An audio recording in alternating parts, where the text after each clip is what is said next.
Real time exactly Sanjay ji, मैं हर एक के लिए देता हूं, फॉर एवरी वन। लाइक आप क्या करिएगा, सबसे पहले जो है ना, इतना समझ लीजिएगा कि मैं अगर क्लासिफायर बोल रहा हूं, यानी कि ये रियल लाइफ क्लासिफिकेशन सिनारियो में प्रॉब्लम्स यूज होंगे। आप पास हुए या फेल हुए, बेस्ड अपॉन आपके एकेडमिक हिस्ट्री रिकॉर्ड्स मैं ये प्रिडिक्ट कर सकता हूं। तो ये रियल लाइफ प्रॉब्लम है, इसका सॉल्व मैं क्लासिफिकेशन है, और क्लासिफिकेशन के लिए बहुत सारे ढेर सारे एल्गोरिदम पड़े। रिग्रेशन की बात समझ लीजिए, आप एक कंपनी चलाते हैं, आपको एनुअल सेल्स अपना फिगर कैलकुलेट करना है, लेकिन आपका एनुअल सेल बहुत सारे फैक्टर के ऊपर डिपेंड कर रहा है, तो रिग्रेशन लगाइए। रिग्रेशन के लिए 56 एल्गोरिदम मैंने आपके साथ डिस्कस किए, उनको लगाइए। एक तरीके से क्लस्टरिंग वाला फंडा हो गया कि अगर आपको एक तरीके से ग्रुपिंग करना है कि based upon some like similar features, अगर आप मान लीजिए कि जैसे अगर आपको ग्रुपिंग करना है, आपके जो स्कूल में कॉलेजेस में जो स्टूडेंट्स हैं, तो अपन क्या करते हैं, मुझे टेबल्स के ऊपर कौन कौन से बच्चे बैठेंगे, तो भैया एक साइड में अपने लड़के बैठ जाते हैं, एक साइड में लड़कियां बैठ जाती हैं। क्यों? क्योंकि उनमें कॉमन चीज है, उनका जेंडर, उनके बेसिस पे अपन ने उनका ग्रुपिंग किया, तो क्लस्टरिंग आ गया ना यहाँ पे फंडा। ये मैं शुरुआत से बताते आ रहा हूं, ऐसा नहीं कि नहीं बताया मैंने, ये स्टार्टिंग से बता रहा हूं। चलो,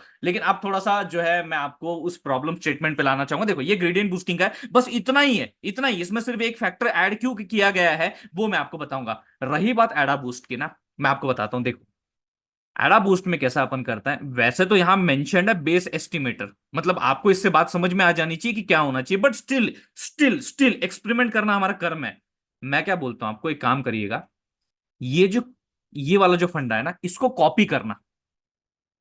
ओके, इसे कॉपी करना, और इस लाइन से पहले यानी कि कहीं ना कहीं यहां पे इसे पेस्ट कर देना, एंड एग्जीक्यूट करना, ताकि हमारे पास लिस्ट ऑफ एस्टिमेटर्स यहां पे आ जाए। और यहां डिसीजन ट्री क्लासिफायर की जगह पे, यहां डिसीजन ट्री क्लासिफायर की जगह पे वो जैसा कि हमने यहां पे लगाया था ना, एस्टिमेटर की लिस्ट दे दी थी वोटिंग क्लासिफायर को, वैसी जो लिस्ट है आप ऊपर ऊपर जो एडाबूस्ट वाला फंडा है इसके आगे यहां पे लगा देना, and let me know what the result you get.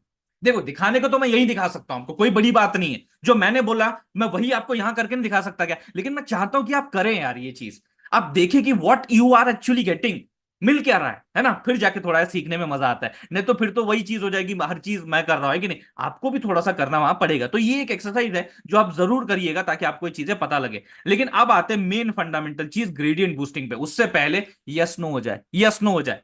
आवाज आ रही है? परफेक्ट है, फाइन है, गुड है, विजुअल्स, ऑडियो, स्क्रीन, सब कुछ बढ़िया। शुरू करूं क्या?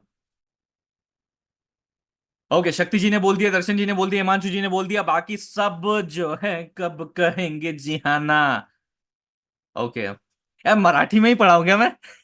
कितने लोग हैं जिनको मराठी समझ में आती है? कितने लोग हैं मराठी समझ में आती है? मैं मराठी में आ गया था तो मुझे एक फ्लो में आ गया था। नहीं नहीं, अरे नहीं पढ़ाने वाला दर्शन जी, डरिए मत, डरिए मत। सुमित जी कह रहे हैं बंगाली, बंगाली थोड़ी थोड़ी आती है यार, मुझे थोड़ी थोड़ी सी आती है। प्रज्वल जी कह रहे हैं हाँ सर मराठी। मीर जी कह रहे हैं थोड़ी सी। भारद्वाज जी कह रहे हैं तेलुगु, मेरे को तेलुगु यार थोड़ी सी भी नहीं आती, मतलब थोड़े बहुत शब्द मुझे याद है। मारवाड़ी, मारवाड़ी भी थोड़ी बहुत, राजस्थानी ओके, उड़िया, और ये कहाँ, गुजराती, अरे कन्नड़ा, माय गॉड, कहाँ कहाँ से, लाइक अगर आप पूरा एक मैप बनाएंगे तो एवरीवन इज देयर। पंजाब देखो, I was like looking for the north की कोई तो है वहां पे, तो देखो पंजाब, आई मीन एवरीवन, मतलब एक मिनी इंडिया जो है उसको अपन यहाँ पे अभी कलेक्ट कर रहे हैं। अरे याकूब जी भोजपुरी, ओके यूपी।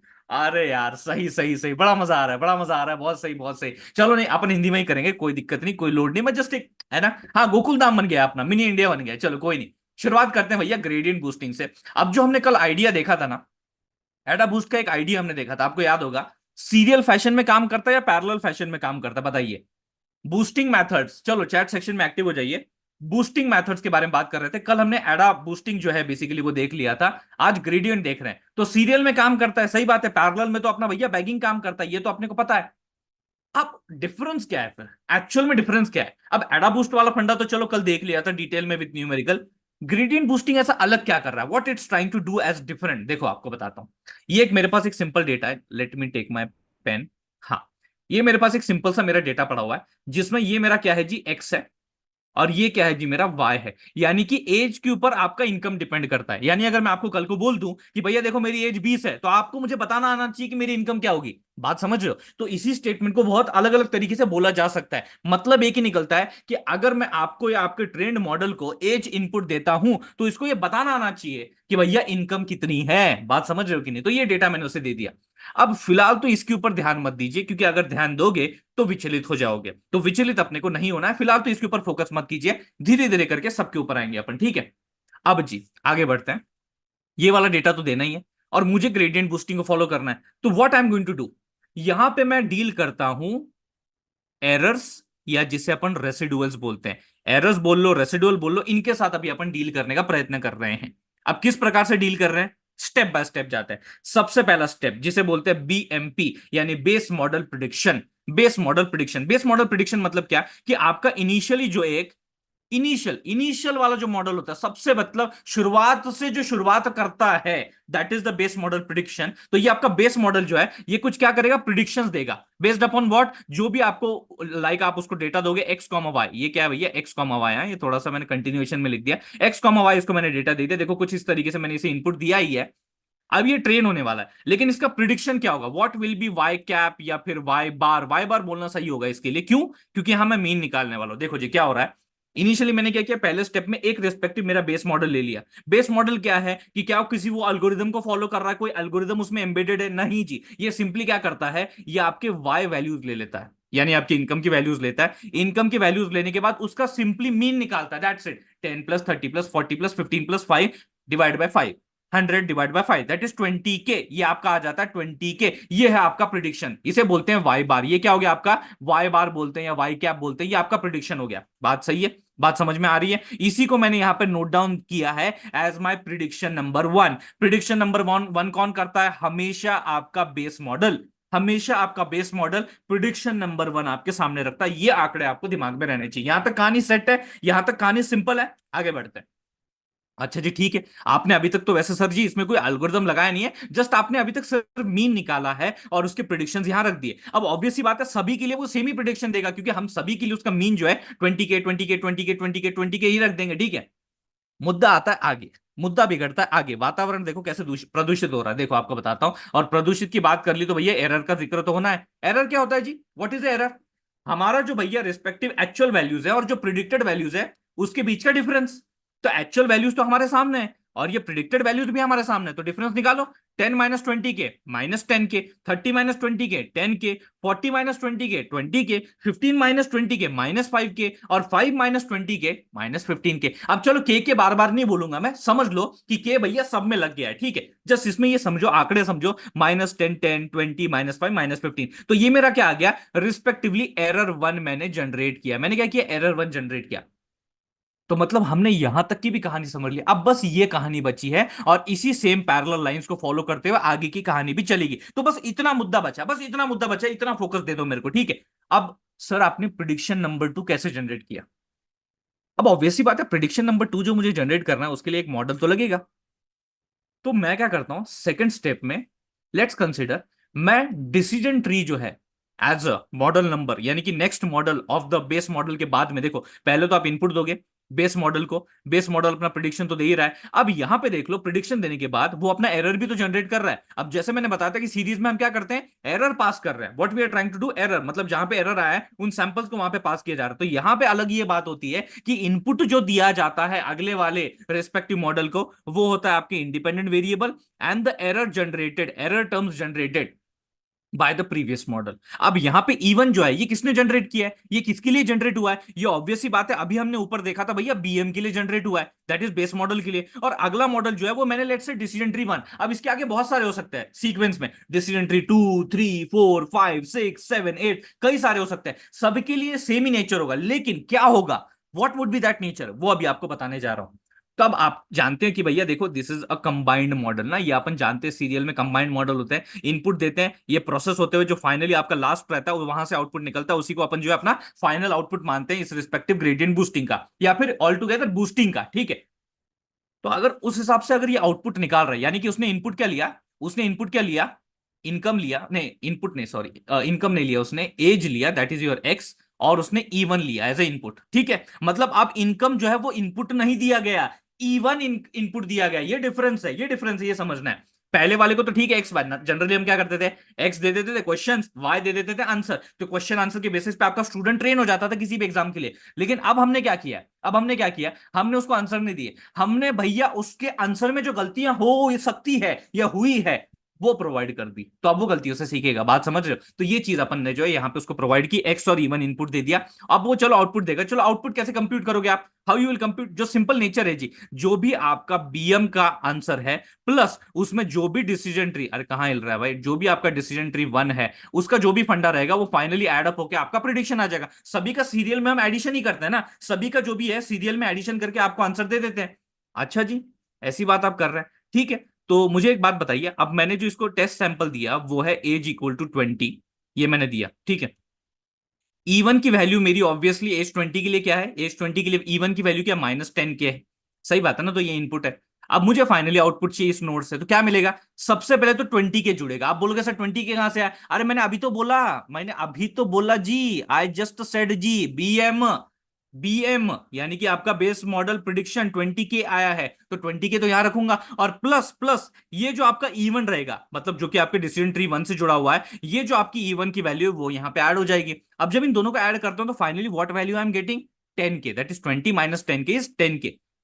मतलब ये मुझे आउटपुट मिल रहा है, दिस इज योर आउटपुट, ये मुझे आउटपुट प्राप्त हो रहा है। गौर से अगर देखोगे ऊपर, इनकम की वैल्यू भी तो 10 ही है for the given 20 as a input. अरे हाँ यार, मैंने अपने इस रिस्पेक्टिव ग्रेडियंट बूस्टिंग वाले एल्गोरिदम के स्ट्रक्चर को इनपुट दिया 20, और ये इवन इनपुट दिया इस D1 को, DT1 को, मतलब ये उसी का मतलब इनपुट है।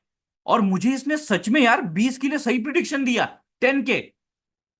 कितने मॉडल लगे जी मुझे इसको ये सही प्रिडिक्शन लाने में? केवल मात्र एक मॉडल, एक्चुअल में एक अल्गोरिदम मॉडल। ये तो भैया कोई अल्गोरिदम इसमें नहीं है, इसमें सिर्फ मीन लगा है। एक अल्गोरिदम मॉडल की खाली मेरे को जरूरत पड़ी और मैं तुरंत एक्यूरेट आंसर आ गया।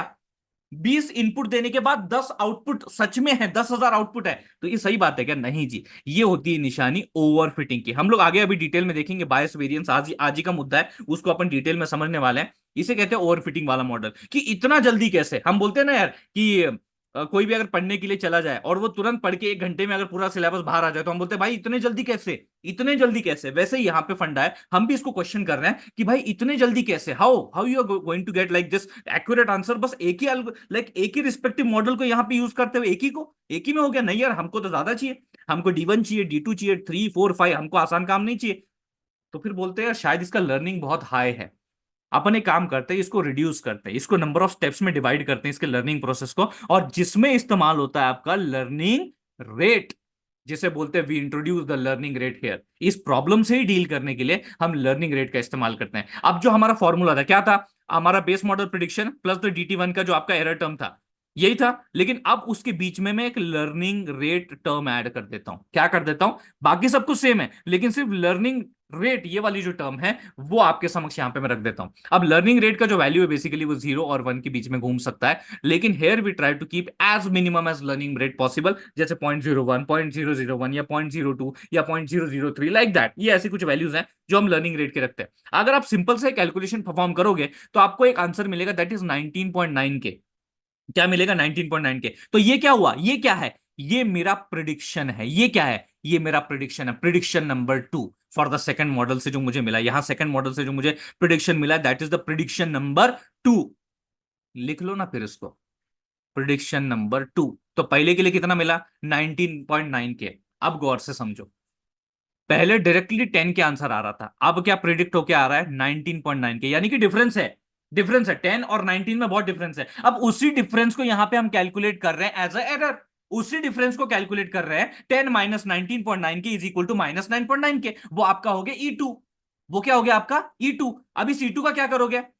अब इसके आगे इस DT, अब लेट से यहां पे जो है मेरा DT1 है ना, इसके पहले तो आपका बेस मॉडल है, लेट्स कंसीडर ऐसे कनेक्टेड है। अब इसके आगे लेट से आपको, हिलता बहुत है भाई ये, इसके आगे आपको लेट से DT2 वाला फंडा लगाना है। अब इसे क्या इनपुट दोगे? What you will give to this particular decision tree as a input? Obvious ही बात है, एक्स तो रहेगा ही, यानी एज तो दोगे, लेकिन E1 दोगे या E2 दोगे? E1 दोगे या E2 दोगे? Here you will give the E2 वाला फंडा, ये आप इसको इनपुट दोगे। और फिर ये कौन सा प्रिडिक्शन देगा? ये प्रिडिक्शन नंबर 3 देगा। और प्रिडिक्शन नंबर 3 के बेसिस पे आप क्या जनरेट करोगे? आप E3 जनरेट करोगे। क्या जनरेट करोगे? E3 जनरेट करोगे। फिर ये E3 और X का कॉम्बिनेशन किसे दोगे? DT3 को दोगे। DT3 क्या जनरेट करेगा? P 4 जनरेट करेगा, प्रिडिक्शन नंबर 4 जनरेट करेगा। अब ये प्रिडिक्शन नंबर 4 से आप क्या जनरेट करोगे? E4 जनरेट करोगे, एरर 4। और फिर ये X और E4 का कॉम्बिनेशन किसे दोगे आगे? अपने डिसीजन ट्री 4 को दोगे। फिर ये इससे क्या लोगे आप? P5 लोगे। फिर ये P5 से क्या निकलेगा? E5 निकलेगा। और फिर ये E5 जो निकल गया, इसको कहां दोगे भैया? X E5 को अपने नेक्स्ट डिसीजन ट्री को। यही चलता जाएगा। चीज यही है ग्रेडियंट बूस्टिंग की। इसमें फंडा क्या होता है, इसमें चलता क्या है कि जब आपका इनिशियली जब आप प्रिडिक्शन 2 निकालते हो तो डिफरेंस बहुत ज्यादा होता है। देखो 10 और 19.9 के इसमें डिफरेंस ज्यादा होता है। लेकिन जैसे जैसे आप ये चीज करते जाते हो, जैसे जैसे आप आगे बढ़ते जाते हो, लाइक जितने नंबर ऑफ मॉडल्स आप इंक्लूड करते हो, जैसे हम बोलते हैं नंबर ऑफ एस्टिमेटर्स, लेट से मुझे 10 डिसीजन ट्री चाहिए, तो अब यहां पे 10 डिसीजन ट्री इसी वे में बिहेव करेंगे। Okay, DT1, DT2, DT3, DT4, DT5, DT5, DT6, DT8, DT9, DT10, 10 आपने लगा दिया। अब उसके फाइनल में जो आपका आउटपुट होगा, यानी कि जो फाइनल प्रिडिक्शन होगा, वो आपके ग्रेडियंट बूस्टिंग का प्रिडिक्शन होगा। इस तरीके से हम करते हैं। अब देखो ऐसा नहीं, मैंने आगे सब कैलकुलेशन किए हुए हैं। जैसे अगर मैंने एज ये दे दिया और E1 जो है इनपुट दिया ऑब्वियसली ना, तो इसका जो आउटपुट क्या होगा भैया? बेसिकली इसके लिए मेरा जो है प्रिडिक्शन 2 क्या होने वाला है of that respective model DT1, जो कंबाइंड मॉडल है एक्चुअली बेस मॉडल के साथ। तो क्या होगा उसका आंसर जी? बड़ा सिंपल है, आपको बेस मॉडल प्रिडिक्शन प्लस जो लर्निंग रेट है इनटू योर E1 करना पड़ेगा, और फाइनली इसका कैलकुलेशन आता है 20.1 के। हाँ जी, उसके बाद क्या करता हूं, अगला E1 कौन सा है? नहीं, अगला E1 वाला तो ये 10 हो गया। अगला E1 कौन सा है? 20 है। फिर -5 है, -15 है। तो देख लो जी, ये 20 है, ये -5 है, -15 है। सबके लिए वैल्यू मैंने यहाँ पे कैलकुलेट कर ली है, और उन सबकी जो वैल्यू है, वो सबकी जो वैल्यू है वो मैंने यहाँ पे देखो पुट अप कर दी इन दिस रिस्पेक्टिव प्रिडिक्शंस। तो ये सब प्रिडिक्शंस की वैल्यू आ गई, जो मैंने अभी जस्ट नीचे कैलकुलेशन करके दिखाया। अब मैं क्या करूंगा? इन दोनों का सब्ट्रैक्शन करूंगा, जैसे मैंने शुरुआत में किया था 10 -19.9 के, तो ये -9.9 आया था। तो 30 -20 करता हूं तो 20.1 करता हूं तो 9.9 आता है। 40 -20.2 करता हूं तो 19.8 आता है। इस तरीके से जो चीजें आपकी हो रही हैं और चलती जाती हैं, चलती जाती है, और जो फाइनल आपका प्रिडिक्शन निकलता है, जो आपका फाइनल लेट से वाई जो प्रिडिक्शन निकलने वाला है, उसे अपन क्या बोलते हैं कि आपका जो बेस मॉडल का रहेगा, बेस मॉडल जो रहेगा उसका आंसर, प्लस आपका जो लर्निंग रेट है, लेट से मैं इसको लर्निंग रेट L1 बोलता हूं, जो कि आपके मॉडल 1 के साथ एसोसिएटेड है, प्लस फिर लर्निंग रेट 2 बोलता हूं, जो कि आपके मॉडल 2 के साथ एसोसिएटेड है। इस तरीके से आपका learning rate N till the model N, जितने भी आपके मॉडल रहेंगे, तो वो आपको एज अ फाइनल प्रिडिक्शन जो है वो प्राप्त हो जाएगा। This is what you need to understand in short. ये चीजें जो है भैया चल रही है, ऐसी ऑपरेट हो रही है। तो इसमें भैया जो एक न्यू टर्म इंट्रोड्यूस हुई है वो है लर्निंग रेट, और वही अभी हम कोड में भी देखने वाले हैं। देखो जरा, मैं आपको दिखाता हूं किस तरीके से चीजें हो रही है। From sklearn dot assemble, address तो वही है, देखो जहां से भैया मैंने ग्रेडियंट एडा बूस्ट को बेसिकली मंगाया था, वहीं से मैंने ग्रेडियंट बूस्टिंग को भी मंगाया है, उसी एड्रेस से। लेकिन इसको डिफाइन करते वक्त हमने ऊपर क्या डिफाइन किया था? बेस मॉड, जो बेस एस्टिमेटर वो बताया था, एंड बस नंबर ऑफ एस्टिमेटर बता दिए थे। ठीक है, यहां पे मैं क्या कर रहा हूं, what I am trying to do here is, अगर आप गौर से देखेंगे, यहां मैं बोलता हूं भैया नंबर ऑफ एस्टिमेटर्स, यहां मैं क्या बोलता हूं? Number of estimators. और यहां क्या बता रहा हूं भैया? Learning rate. तो ये लर्निंग रेट मैंने क्या रख दिया भैया यहाँ पे? 0.01। अब मैंने उसे क्या किया? ग्रेडियंट बूस्टिंग क्लासिफायर को ट्रेन किया, और उसके बाद भैया स्कोर यहाँ पे फाइंड आउट किया, और ये स्कोर निकला। क्या कोई यहां पे एक चीज नोटिस कर पा रहा है? एक चीज, बस एक ही चीज नोटिस कर पा रहा है, समथिंग, इसमें और इसमें क्या डिफरेंस है? नोटिस अगर कर पाए तो उसका आंसर भी आपको ढूंढना है, उसका आंसर ढूंढना है आपको, थोड़ा बहुत टास्क आपको करना है। नहीं तो मैं खुद भी जानबूझ के आपको नहीं बताता कि भैया, अगर मैं आपको टास्क नहीं देना चाहता था या नहीं बताना चाहता तो मैं आपको ये रिफ्लेक्ट नहीं करके बताता। Base estimator is missing. Yes, yes, yes, exactly Sumit ji, बहुत सही। यस, यस, बिल्कुल कर सकते हैं शक्ति जी, बिल्कुल हम कर सकते हैं, बिल्कुल बिल्कुल कर सकते हैं। यस, बढ़िया बढ़िया। डीटी नहीं है या फिर डीटी ही है? दर्शन जी, जिन्होंने भी बोला डीटी नहीं है या डीटी ही है, ये आपको पता करना है अभी। ये आपके लिए एक प्रश्न मैं छोड़ के जा रहा हूं, एज ए एक्सरसाइज ही पकड़ लीजिए कि ग्रेडियंट बूस्टिंग क्लासिफायर के अंदर मैंने इस केस में जो है नहीं लगाया, मेरा बेस एस्टिमेटर नहीं लगाया। आई हैवंट अप्लाई, मैंने सिर्फ ये बोला, हाँ देखो, मैंने ये बोला है कि कितने नंबर ऑफ मॉडल जो है वो मैंने यहां पे यूज करना है, ये बोला, इतना ही मैंने यहां मेंशन किया है। लेकिन लगाना क्या है? कौन सा एल्गोरिदम है, कौन सा फंडा है, ये आपको मुझे जो है, मतलब आपने मुझे एक तरीके से सर्च करके इसके ऊपर थोड़ा सा पढ़ के, कहीं थोड़ा रेफर करके चीजें कल मुझे बतानी है कि बेसिकली इसमें क्या है ऐसा जो बैकएंड में इंप्लीमेंट हो रहा है।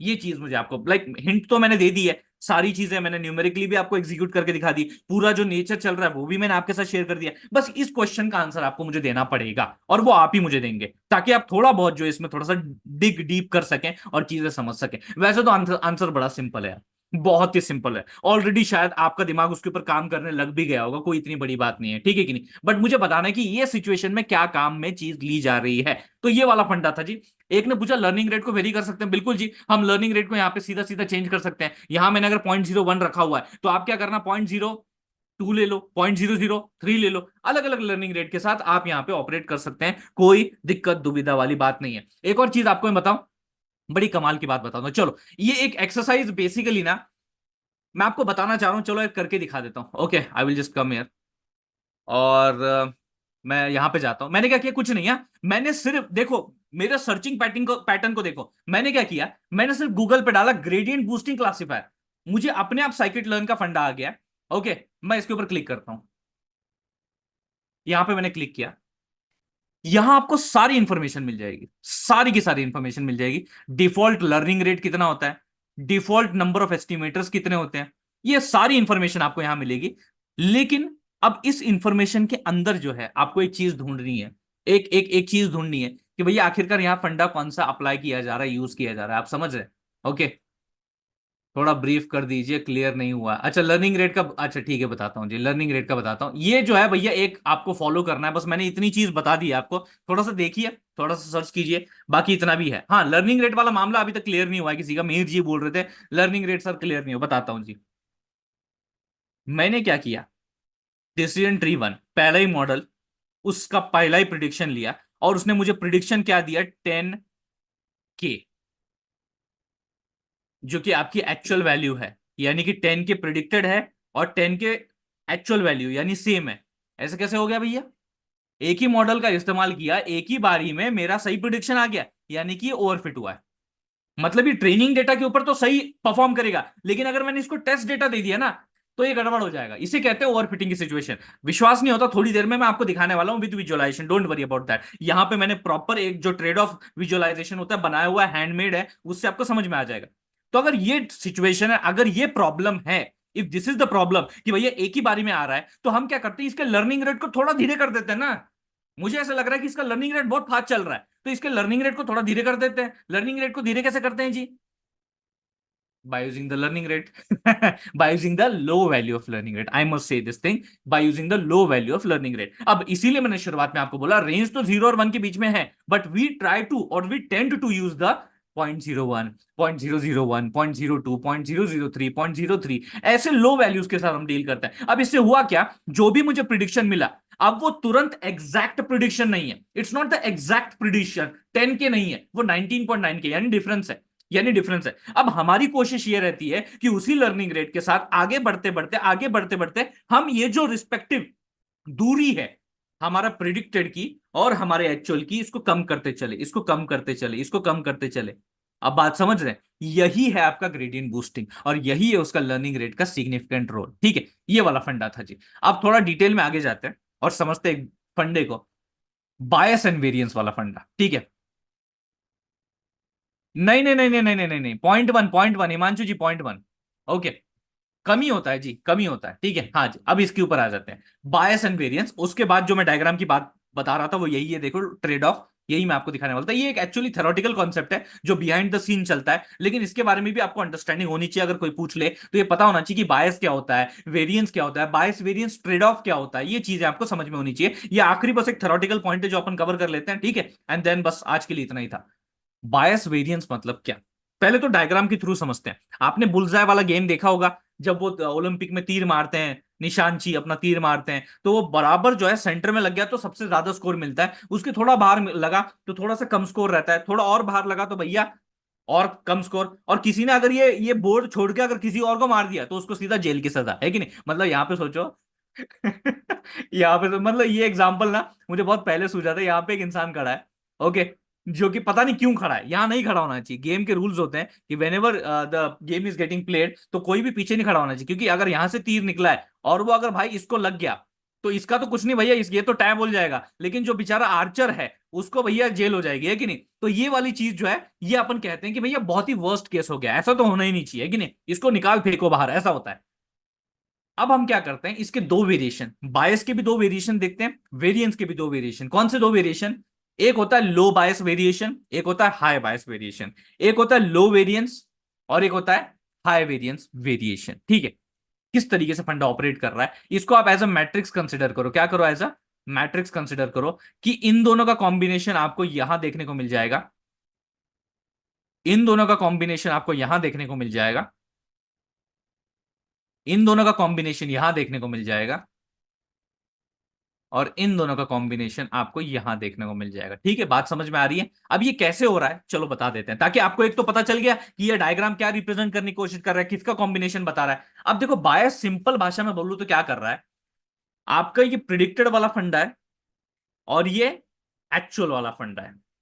ये जितना करीब होंगे एक दूसरे के, ये जितना, बता रहा हूं डेफिनेशन बता रहा हूं प्रॉपर, ये जितना एक दूसरे के करीब होंगे। लेट से भैया मैंने बोला कि मेरी सैलरी 10K है, 10K है, और मेरा मॉडल भी बोल रहा है 10K है, यानी कि ये बहुत ज्यादा नजदीक है, नजदीक क्या है तो सेम टू सेम है, तो हम इसे कहेंगे लो बायस।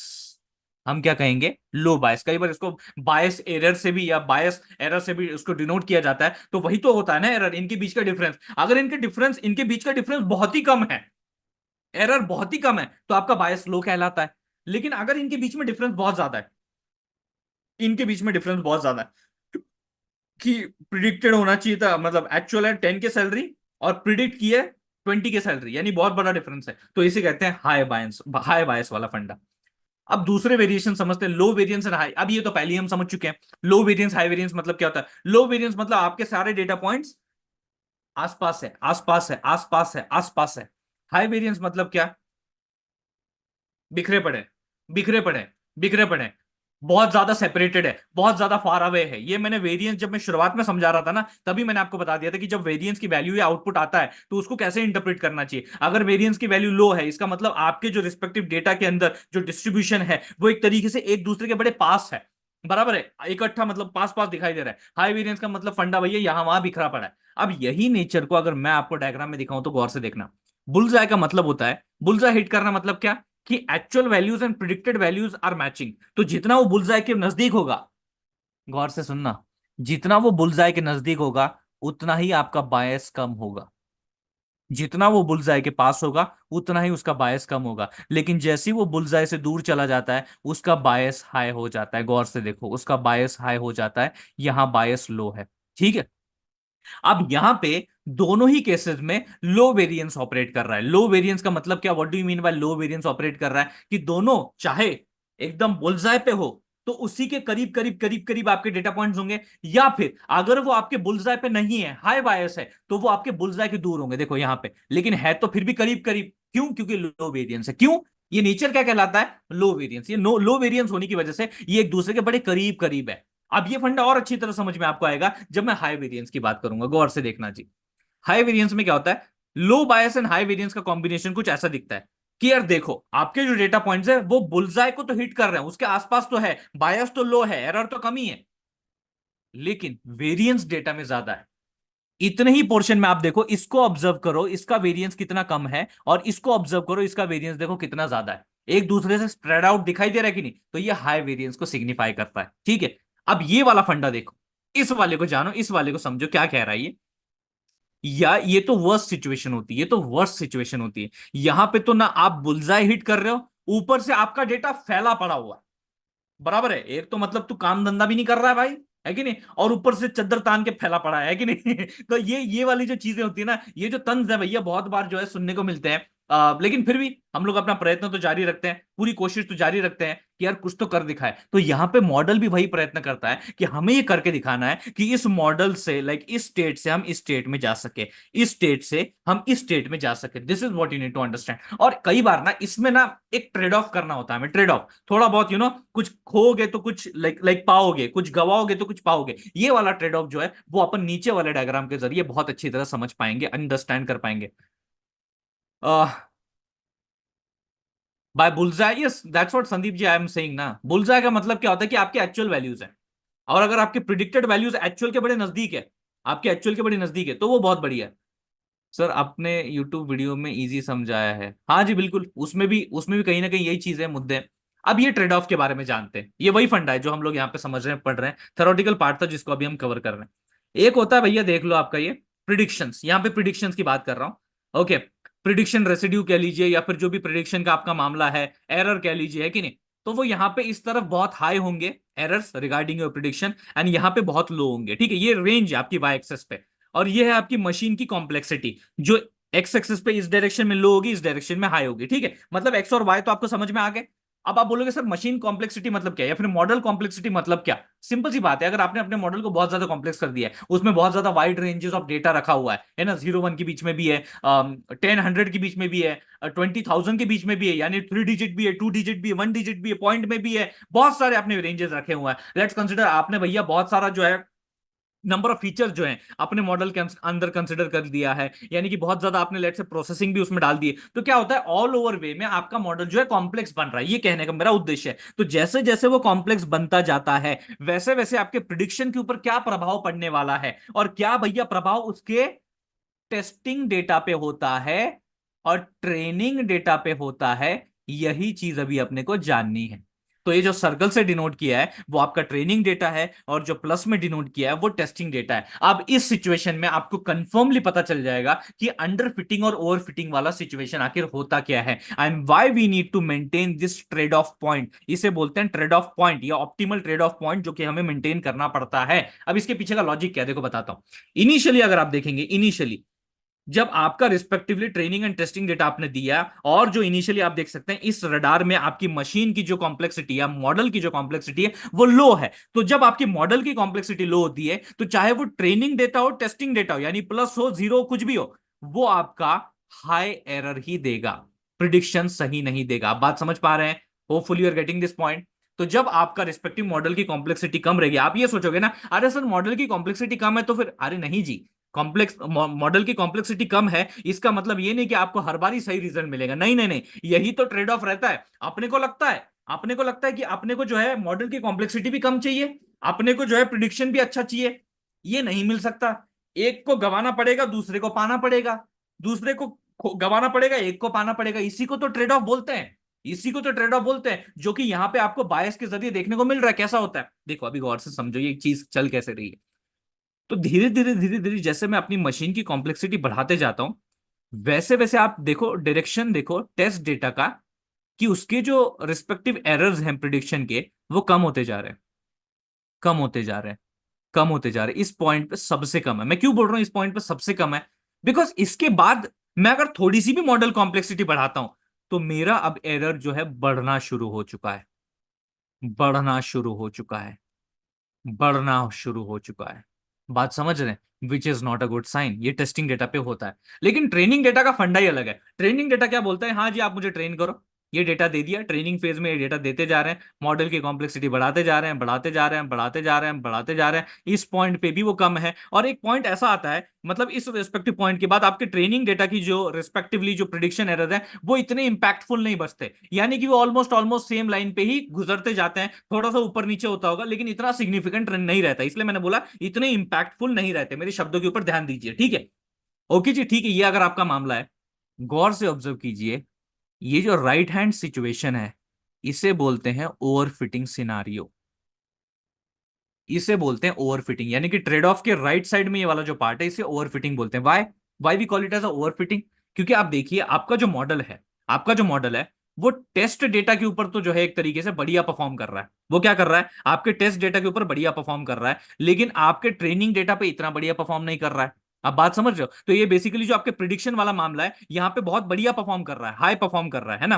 तो नहीं मतलब एक तरीके से, एक मिनट, यहाँ पे जो है एरर की बात करनी चाहिए मैंने, हाँ एरर की, इन टर्म्स ऑफ एरर बात करनी चाहिए, प्रिडिक्शन वाली बात अपन बाद में करेंगे। तो अगर आप यहाँ पे देखेंगे, if you just see, training data पे वो सही परफॉर्म कर रहा है। हाँ मैं थोड़ा सा उल्टा चला गया, तो सॉरी फॉर दैट, अगर थोड़ा कंफ्यूजन हो गया होगा, सॉरी, मैं वापस से रिपीट करता हूँ। हाँ हाँ हाँ, ठीक है ठीक है ठीक है, बता रहा हूँ, आई अंडरस्टूड। मुझे, मैं एक्चुअली ना, जो वो सर्किट मेरा बैठा हुआ है ना, वो इतना सही बैठा हुआ है कि अगर मैं थोड़ा सा भी गलत भी जाने लग जाता हूँ ना, तुरंत भैया वहां पे करंट लगता है, मेरे को बोलता है यार यहाँ गलत जा रहा है, क्योंकि वो लॉजिक बैठ गया, वो बहुत फिक्स लॉजिक है। तो अभी आपको बताता हूँ, देखो, जैसे जैसे ट्रेनिंग डेटा जा रहा है वो सही इतना मतलब कुछ एरर ज्यादा जनरेट नहीं कर रहा है, यानी कि आपका डेटा जो मॉडल है वो ट्रेनिंग डेटा पे सही ऑपरेट कर रहा है, लेकिन टेस्टिंग पे मात खा रहा है, टेस्टिंग पे ज्यादा एरर दे रहा है, ट्रेनिंग पे कम दे रहा है, टेस्टिंग पे ज्यादा एरर दे रहा है, यानी कि वो प्रिडिक्शन जो है वो टेस्टिंग में अच्छी तरह नहीं कर पा रहा।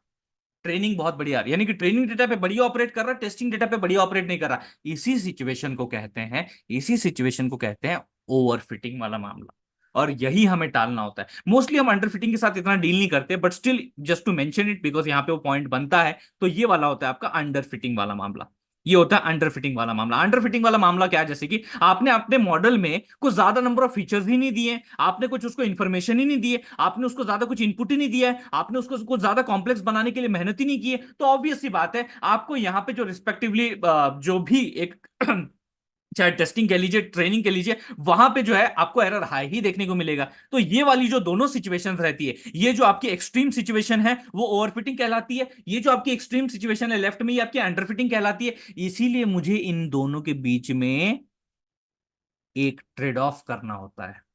एक ट्रेड ऑफ करना होता है कि जहां पे थोड़ी बहुत मुझे अगर मॉडल कॉम्प्लेक्सिटी हाई है तो चलेगा, लेकिन I want to achieve this thing, I want to achieve this thing. इससे बढ़िया चीज क्या होगी यार, इससे बढ़िया चीज क्या होगी कि जिस हिसाब से मैंने अपने एग्जाम के लिए तैयारी की है उसी हिसाब से मेरे टेस्ट में मार्क्स भी आ जाए। आप समझ रहे हो इस सिनारियो को? जिस हिसाब से आप देखो, इधर मैं पॉइंटर हिला रहा हूं, जिस हिसाब से मैंने भैया अपने एग्जाम के लिए ट्रेनिंग की है उसी हिसाब से अगर मेरा टेस्टिंग में भी बढ़िया सा रिजल्ट आ जाए तो बहुत बढ़िया सिनारियो हो सकता है ना। ये चीज आपको अंडरस्टैंड करनी है, ये चीज आपको ट्रेड ऑफ में समझनी है।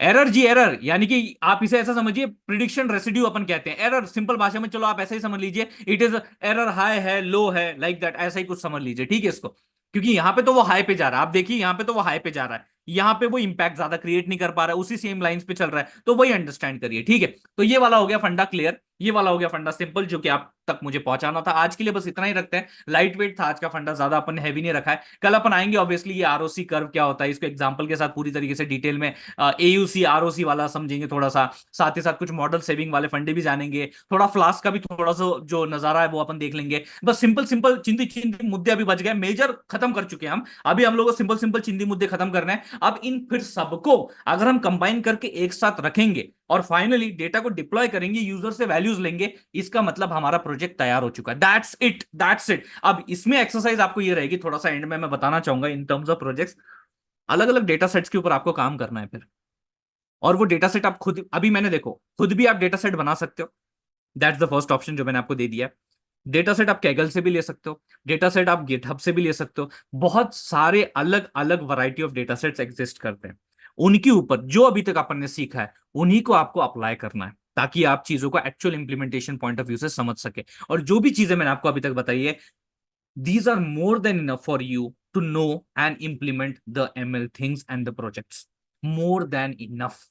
इससे ज्यादा आपको कोई रिक्वायर्ड है भी नहीं, बराबर है। अब ऑब्वियसली बात है जब आप इंप्लीमेंट करेंगे थोड़े बहुत एरर आएंगे तो उससे भी आप बहुत सारी चीजें सीखेंगे, बिकॉज दैट देखो मैं कितना भी बता दूं लेकिन जब आप एक्चुअली इंप्लीमेंट करके एरर पाओगे ना, यानी कि ठोकर खाओगे ना, तब आपको और बेटर आइडिया मिलेगा, ठीक है। तो आज के लिए बस भैया यहीं पे स्टॉप करते हैं, चलो मचाइए शोर। यस नो वाला सिंपल था, आसान था, ज्यादा आज कुछ मुश्किलात अपन ने रखी नहीं है, इतना ही था भैया आज का मामला, सिंपल सादा टिका हुआ जितना रखा है। हिमांशु जी मैंने शुरुआत में ही बताया ना, मैंने शुरुआत में ही बताया, मॉडल कॉम्प्लेक्सिटी वाली बात मैंने शुरुआत में ही बताई, that you are trying to make your model complex, किस तरीके से एक बार देख लीजिएगा, या फिर चलो ठीक है बता ही देता हैं, अभी आपने पूछ लेने तो फिर आप बुरा मान जाएंगे, सर जी हमने क्वेश्चन पूछा लेकिन आप बोल रहे कि सर रिकॉर्डिंग देखो। देखो इसलिए मैं बोलता हूँ थोड़ा सा अटेंटिव रहा करिए। शुरुआत में मैंने बताया था एक्स एक्सेस वाला जो अपना मॉडल कॉम्प्लेक्सिटी का फंडा था, कि आप अपने मॉडल को सिंपल नहीं रख रहे हो, उसमें नंबर ऑफ फीचर्स बढ़ा रहे हो, नंबर ऑफ सैंपल्स बढ़ा रहे हो, उसमें भैया अलग अलग तरीके की टेक्निक जो है वो बढ़ा रहे हो, साथ ही साथ यार आप अपने जो डेटा है उसको भी भैया सिंप्लीफाई नहीं कर रहे हो, उसको भी कॉम्प्लेक्स कॉम्प्लेक्स रख रहे हो, अलग अलग फॉर्म्स में अलग अलग रेंजेस में डेटा है, तो इससे क्या होता है आपकी मॉडल कॉम्प्लेक्सिटी जो है वो बढ़ रही है, ऐसे आप समझिए, ठीक है। What are the advantages? Akshay जी पूछ रहे हैं of gradient boost over adaptive boost.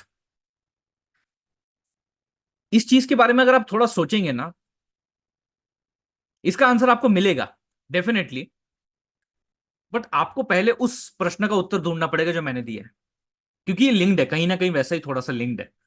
मैंने जो आपको बोला था बेस एस्टिमेटर वाली बात, बेस एस्टिमेटर याद है? याद है सभी को? याद है क्वेश्चन जो मैंने बताया था वो आपको करना है कल, हाँ? और मुझे बताना है। तो जो बेस एस्टिमेटर वाली बात है ना, उससे कहीं ना कहीं ये फंडा लिंक्ड है। कि वहां पे मेंशन्ड है, यहाँ पे क्यों नहीं मेंशन्ड है, यहाँ पे तो लिस्ट में भी नहीं दिख रहा पैरामीटर के, तो फंडा क्या है? तो वो आपको आंसर दे देगा। इसलिए मैं अभी इसको होल्ड करके रख रहा हूँ। थोड़ा सा मैं कल जैसे ही आप मुझे आंसर दोगे तुरंत मैं आपको बता दूंगा। तो ये एक चीज आपको अंडरस्टैंड करनी, कहीं ना कहीं लिंक्ड होती है चीजें। आकिब जी पूछ रहे हैं R2 and score is same और डिफरेंट हैविंग, आने वाले हैं उसके ऊपर जी। एरर्स तो अभी बचे हुए हैं। हमने टाइप 1 टाइप 2 एरर देखे, लेकिन जब मैं MSc के ऊपर आ रहा था, RMSc के ऊपर आ रहा था, MAE यानी कि एब्सोल्यूट एरर या फिर रूट मीन स्क्वायर्ड एरर या मीन स्क्वायर्ड एरर पे आ रहा था, तो ये वाला जो फंड है उसके ऊपर आने वाला है। We are going to come on that. Okay, है उसके ऊपर चीजें हैं। हाँ तो ये क्या है आकिब जी, जो मैं अभी आपको दिखा रहा हूँ ये मेरे नोट्स ही हैं, ये मेरी नोट्स हैं। दीज आर माई नोट्स, ये मैं आपके साथ शेयर कर रहा हूँ। Got getting the point, yes और नो? कंप्लीट होने में थोड़ी बहुत चीजें बची जी, जैसे मैंने आपको बताया, थोड़ी बहुत चीजें बची हैं, ज्यादा नहीं। उसके बाद कंप्लीट ही हो गया, ऐसा समझ लीजिए आप, ठीक है। चलो, ओके जी। आ, उसके बाद जी अपन जो है, ये सर एक्चुअल पीडीएफ, हाँ तो मैं शेयर कर रहा हूं ना। यही जो पीडीएफ्स हैं, यही जो पीडी कहाँ, अभी मैं भी कहाँ खोल रहा हूँ, शेयरिंग शेयरिंग मोड में नहीं हूं मैं, फिर भी खोल रहा हूँ। तो यही जो पीडीएफ्स है मैं शेयर कर रहा हूँ जिप फाइल में। अगर आप देखेंगे हर बार जो हर सेशन की जो जिप फाइल रहती है उसमें कोड भी होता है, उसमें पीडीएफ फाइल भी होती है, उसमें कोड भी होता है, पीडीएफ फाइल भी होती है। What is the initial learning rate should we choose for? Always go from low to high. This is the funda you have to follow. Always go from low to high. ये फंडा ऐसा नहीं कि यही हम देख रहे हैं, हम ग्रेडियंट डिसेंट में भी देखेंगे। देख रहे हो कॉमन पॉइंट, ग्रेडियंट डिसेंट में भी हम फंडा देख रहे हैं, वहां पे भी लर्निंग रेट इन्वॉल्व है, जो कि डीप लर्निंग में अपन देखेंगे। यहाँ पे ग्रेडियंट बूस्टिंग, ग्रेडियंट जो है नाम, उसमें कहीं ना कहीं लर्निंग रेट बहुत बड़ा खेल खेलता है। आप बात समझ रहे हो, ये चीज आएगी।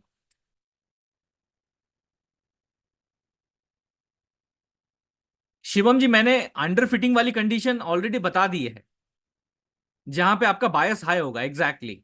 Yes yes yes yes.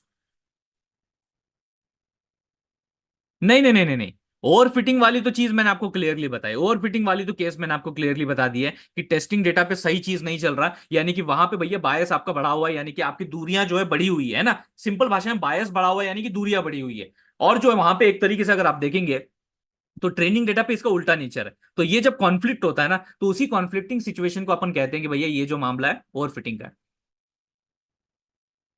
Exactly exactly. तो वही चीज मैंने दिखाई, क्योंकि वो सही भी है यार, कि आपने कुछ भी नहीं दिया, यू हैवंट गिवन एनीथिंग, आपने कुछ भी नहीं दिया है उसको। ठीक है, लाइक मॉडल की कॉम्प्लेक्सिटी बहुत ही कम रखी है, तो आपने इसका मतलब बहुत ही छोटा मोटा सा कुछ दे दिया है, बोला चलो इसके जरिए काम कर लो, तो वो एरर ही देगा ना जी, है कि नहीं?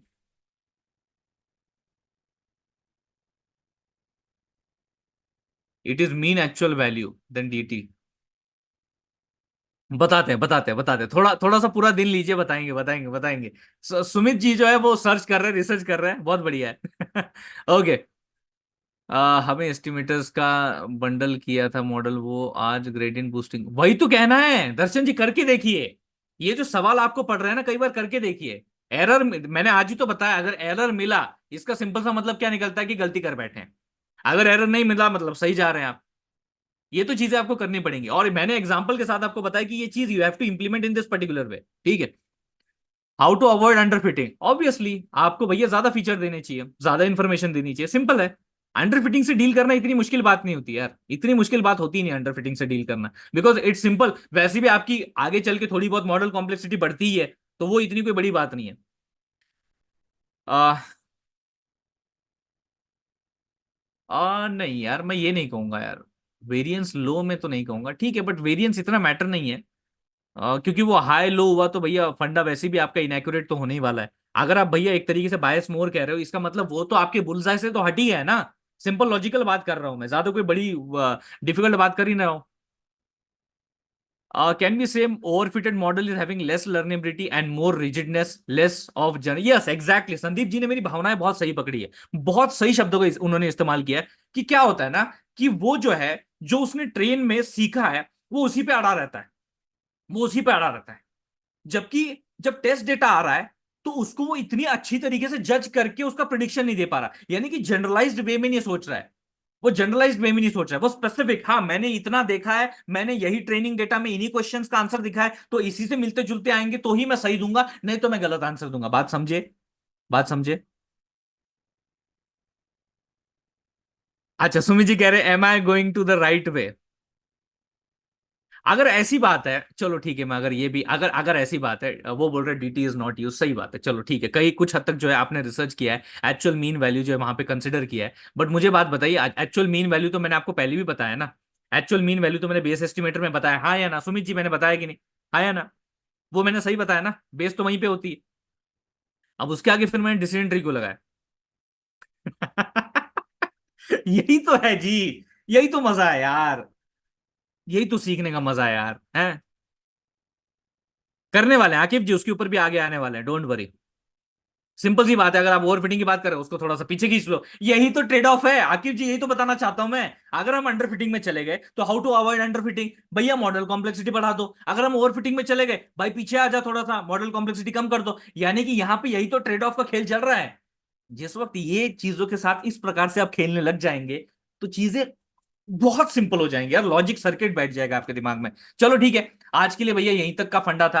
कल मिलते हैं, कुछ प्रश्नों के उत्तर भैया मुझे आपसे चाहिए होंगे, है कि नहीं? और कल मैं भी डिस्कस करूंगा काफी सारी चीजें। एंड चलो फिर ठीक है यार, आज के लिए नमस्ते, हेलो जी। और फिर कल मिलते हैं, enjoy the rest of the day, चलो टेक केयर जी, बाय बाय।